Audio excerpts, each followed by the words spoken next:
मतदारांचं घर क्रमांक 0 लिहिलेलं आहे। कामठी विधानसभामध्ये देखील 867 मतदारांचं घर निरंक आहे, घर नंबरच नाही।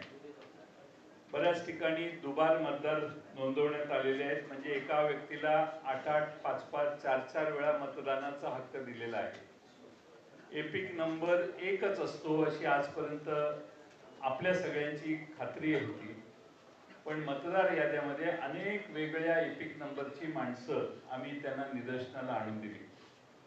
त्यामुळं नालासोपारा मतदारसंघामध्ये सुषमा गुप्ता या महिलेचं नाव एपिक वेगळ्या एपिक नंबर आयडी सह 6 वेळा नोंदवलेलं आहे। आणि आपणच 12 ऑगस्टला विविध न्यूज चॅनलने माध्यमांमध्ये पुराव्यासह हे दाखवलं।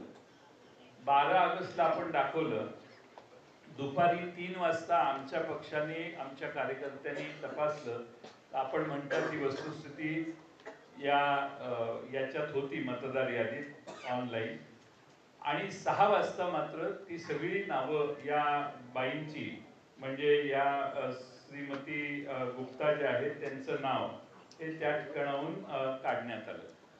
आमचा प्रश्न हा आहे की आपण न्यूज चॅनलच्या मार्फत एक बातमी दाखवता, दुपारी 3 वाजता या महिलेचे फोटो आणि एव्हिडन्स तुम्ही टेलिव्हिजनवर दाखवता, तर सकाळी दुपारी 3ला ती नावं असतात, 6ला ती नावं जातात। आमचा प्रश्न आम्ही निवडणूक आयोगाला विचारलेला आहे की ही नावं कोणी काढली, कुणी त्यावर तक्रार केली, तक्रार कधी करण्यात आली आणि कुणी स्थळ पाहणी केली, आणि हे फोटो एकाच महिलेचे आहेत याचं व्हेरिफिकेशन करण्याच्या कुणी नावं काढली। आमचा दावा असा आहे आणि आमचा समज व्हायला लागलेला आहे की राज्य निवडणूक आयोग किंवा केंद्रीय निवडणूक आयोगाचा सर्व्हर हा महाराष्ट्रात दुसरा कोणीतरी चालवतो असा आमचा आता अनुभव व्हायला लागलेला आहे, आणि दुसरा कोणीतरी परस्पर या मतदार याद्यांमध्ये नावं घालतो, मतदार याद्या उघड झाल्या की नावं काढतो।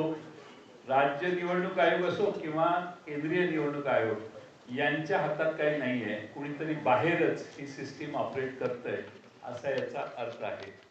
आम्ही त्याचबरोबर त्यांना हेही दाखवलं की एकाच पत्त्यावर अनेक नोंदणी आहेत। आता मध्य विधानसभा नाशिक इथं घर क्रमांक 3829 या घरामध्ये 813 मतदारांची नोंद आहे।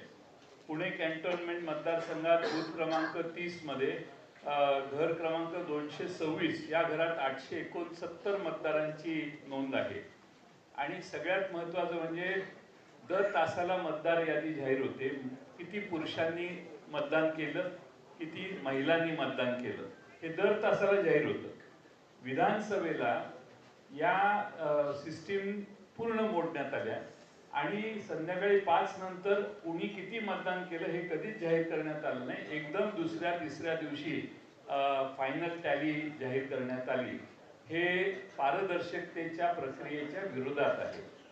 आणि आम्ही विधानसभेला ज्या मतदार याद्या पाहिल्या, ज्या मतदान याद्यांनी हा निकाल आला, त्याच मतदार याद्या जर स्थानिक स्वराज्य संस्थात वापरल्या जाणार असतील तर हा प्रचंड घोळ तसाच पुढे चालू राहतोय। आणि म्हणून आम्ही राज्य निवडणूक आयोगाला आणि केंद्रीय निवडणूक आयोगाचे प्रतिनिधी सीओ यांना मागणी केली की या मतदार याद्या दुरुस्त केल्या पाहिजेत, ताबडतोबीने त्या दुरुस्त करा।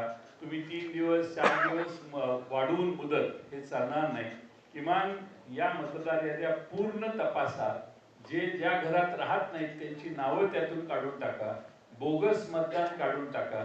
एक आमदार परवाच जाहीरपणाने सांगितलं त्यांनी की 20,000 मतदार मला बाहेरून आणावे लागले, ते मी आणले आणि मग माझा विजय झाला। हे विरोधी पक्ष सत्ताच असणारे आमदारच जाहीरपणाने सांगतायत, याची नोंद घ्या, हे आम्ही त्यांना सांगितलं।